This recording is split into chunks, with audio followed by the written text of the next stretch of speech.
mbokk yi asalaamaaleykum maa ngi nuyu ñëpp ni ñuy déglu mbas mi bi mu duggsee ci réew mi depuis le 2 mars président de la république daf ci jël ay mesures yu am solo benn bi bu njëkk bi moo doon mu proclamer état d'urgence wax ne également nañ def couvre-feu maanaam tere génn beeg doxantu bi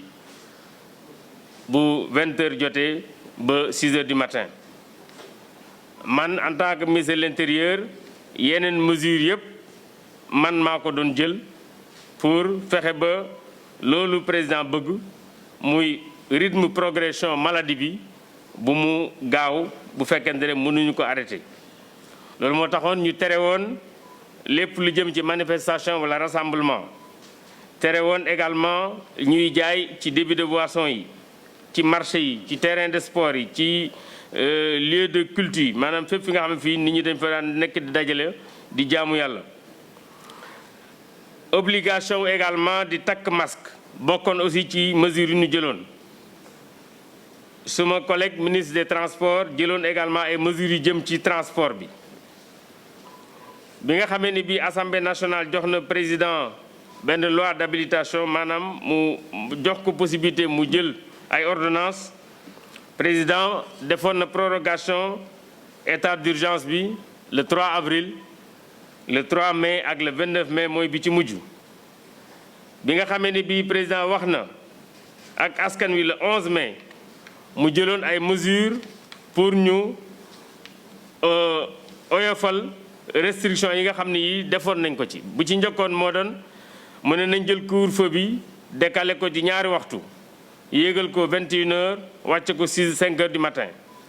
ñu ubbiwaat marché yi pour juróom-benn fan ci semaine bi mu ne woon aussi permettre na luuma yi ñu reprendre ko également bërëb yi nit ñi daan daje pour def seen di jaamu ñu ubbiwaat ko waaye respecter également mesures yi nga xam ne yi moom la war a ànd ak fonctionnement restaurant yi également mu ne woon nañ ci commencer déjà réfléchir waaye ñu respecter mesures barrières yi transport bi nga xam ne bii également mooy dem bi ak dikk bi ñu xalaat ci déjà pour travailleurs yi nga xam ne dañuy dem ci àll bi pour préparer nawet bi. décision yooyu nag président jëloon am na solo lool boobu ba léegi nag ñu ngi ciy xalaat di ci waxtaan ak acteurs yi moo tax bés ni ki tey danañ jël décision pour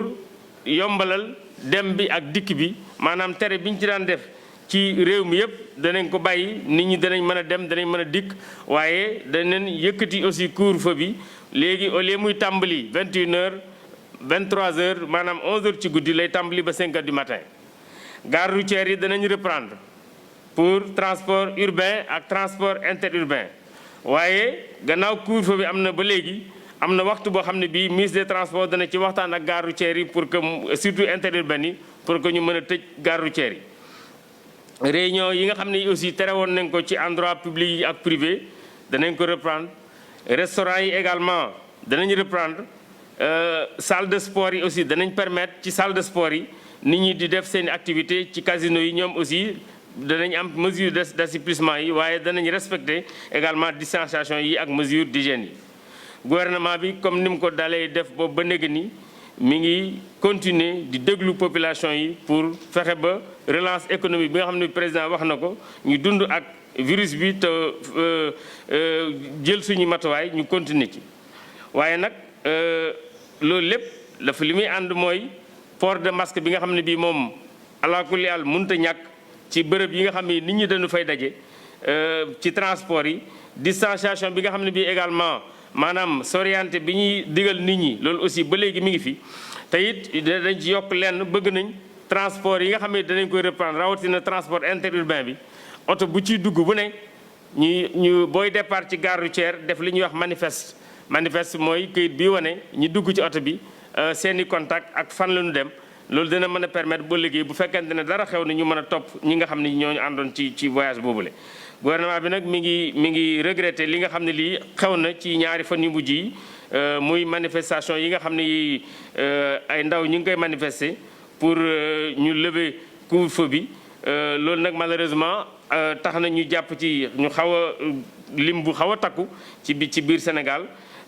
donc loolu vraiment loo xam ne naqar nañ ko parce que askan wi war nañu xam ne lépp li nga xam ne li jël nañ ko ci mesure pour seen kaaraange dong la maa ngi leen di sant maa ngi leen di gërëm jërë ngeen jëf. De l'Intérieur, vous avez parlé justement des manifestations et nous avons noté certaines manifestations à Touba, dans les villes comme Touba, Dakar et Tambacounda. Et semble-t-il que l'armée était venue pour renforcer la police. Qu'en est-il exactement? Mais merci beaucoup. Je dois tout d'abord préciser que, en fait, c'est un discours que j'ai entendu hier au niveau d'une partie de la presse. L'armée, à l'instar de toutes les forces de défense et de sécurité, fait partie du processus depuis le début. Je pense que ceux qui ont suivi ma première sortie, je pense que c'était 2 jours après le couvre-feu, j'étais avec les militaires au niveau de Buntu Pikine. Donc ils ont été toujours partie prenante donc, dans le dispositif des forces de défense et de sécurité. C'est vrai, ils ne contribuent pas au même nombre que la gendarmerie et la police, mais ils ont été toujours présents, donc ils font souvent des patrouilles. Donc il n'y a rien de neuf, c'est toujours quelque chose qui était là. Je tenais à le dire. Bon, c'est également important, c'est dans les nouvelles mesures. Bëggoon naa wax rek que ne armée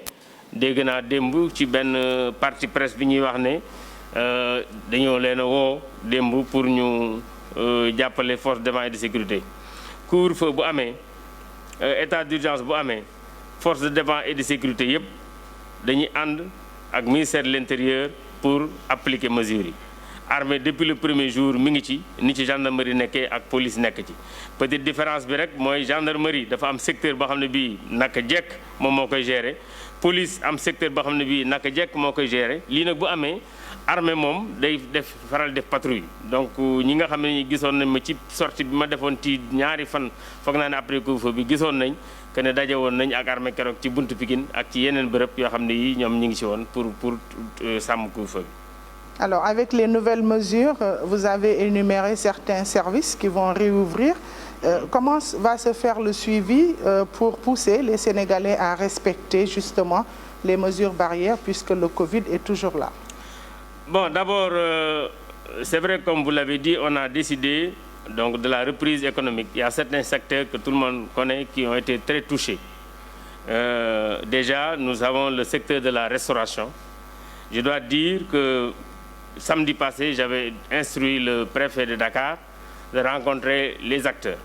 pour discuter avec eux donc des modalités de reprise. Ils ont eu une réunion avec une présence d'une 40aine d'acteurs. Donc à l'issue de cette rencontre, les différents acteurs, avec le préfet, ont convenu d'une reprise. Donc, mais en respectant les mesures barrières, la distanciation. Ça dit qu'aujourd'hui, dans les restaurants, il y aura peut-être moins de tables.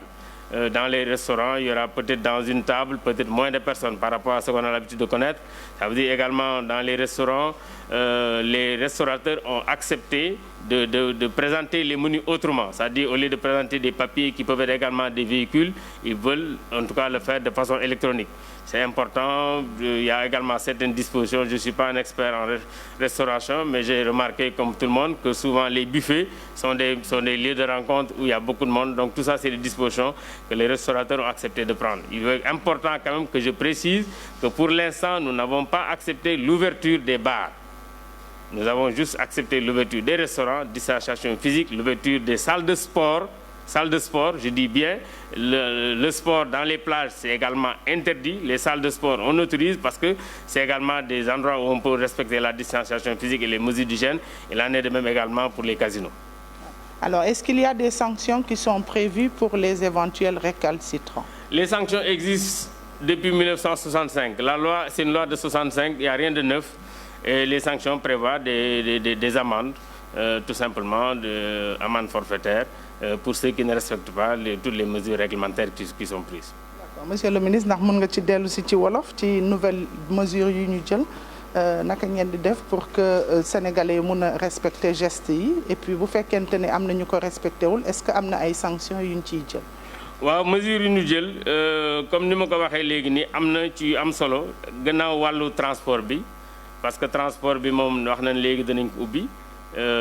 comme neex dem ba 23h am na heure boo xam ne bii gare routière danañ ko tëj ministre des transports dana ci waxtaan ak acteurs yi mu des également yeneen activités yoo xam ne yii dañ ko tere woon muy conséquence au rassemblement yi ñu tere woon donc restaurant yi dañ leen permettre ñu ubbi waaye restaurant yi du mel na mu daan mel aussi waaye danañ permettre reprise progressive maanaam danañ permettre distanciation bi ñu daan wax que nit ñi mën a bañ a sësante ci biir ci taabal yi mën a bañ a sësante ci biir restaurant yi donc dana mën a indi peut-être nit ñu wàññeeku waaye li ci am solo mooy restaurant yi dana ubbi ci conditions yi nga xam ne yii restaurateurs yi d'accord nañ ci ak préfet de Dakar surtout parce que am na rencontre boo xam ne bi samedi bi passé man maa waxoon préfet mu def ko ak ñoom bu mu ko defee ak ñoom ci rencontre bi ci lañ waxtaan juboo nañ ci li ñu juboo ci kàddu mooy na nit ñi ci biir taabal yi wala ci restaurant yi s'orienté maanaam s'orienté distanciation bi ñuy wax nañu fexe ba restaurant bi carte yi nga xam ne dañ ko daan teg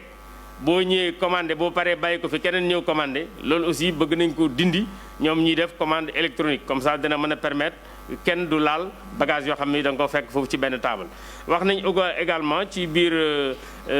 restaurant yi am na yoo xam ne yi dafay bërëb yu souvent ci ñi tàmm dem restaurant nit ñi dañ fay daje muy buffet yi loolu aussi wax nañ xool nu ñu koy organiser comme ça nit ñi di éviter di daje ci bërëb yu mel noonu. waaye nag dama bëgg a préciser aussi que d'accord boobu ñoom ñu d'accord nañ aussi que ne baar yi bokkuñ ci donc baar yi aussi tey nit la yoo xam ni boobu moom day jafe nga organiser distanciation physique du mën a daje donc pour l'instant baar yi ak sport bi nga xam ne ñu ngi koy def ci plage yi moom bokkugul ci li nga xam ne lii bàyyi nañ ko te am nañ yaakaar ne ñëpp dañ ci sàmmonte pour que mesures yi yëpp bu ñu ko respecté parce que lépp liñ ci bëgg rek mooy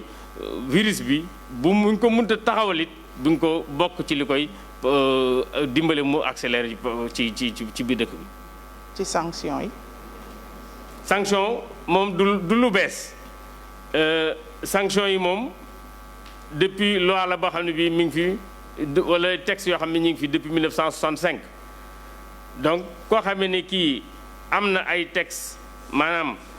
ay décret ay arrêté yu ñu teg te respecté wuloo ko am na daan bu la yoon teg kooku moom valable na pour tout le monde du benn lu bees loolu moo fi nekk ba léegi ni donc ku ko ci digg aussi charte yooyu dañ ko teg sa kaw amul kenn koo xam ne kii dañ ko ci épargner donc loolu aussi am na solo ñu jàpp ne kon ci texte yooyu tey bu fekkente ne arrêté bi ñuy def génn na mooy waruñu tukki entre 23h ba 5h du matin kenn ku ci nekk boo génnee sa kër war nga xalaat yor sa masque booy dugg ci transport war nga xalaat yor sa masque bu fekkee da ngay dem marché war nga xalaat yor sa masque donc kenn ku ci nekk booy dem ci lieu public wala privé di fa dajeek ay nit na sa xel dem ci sa masque ba ci sa biir oto boo ci nekk ak nit war nga yor sa biir masque boo ci nekkul ay daan mën na la jafe. merci monsieur. jërëjëf.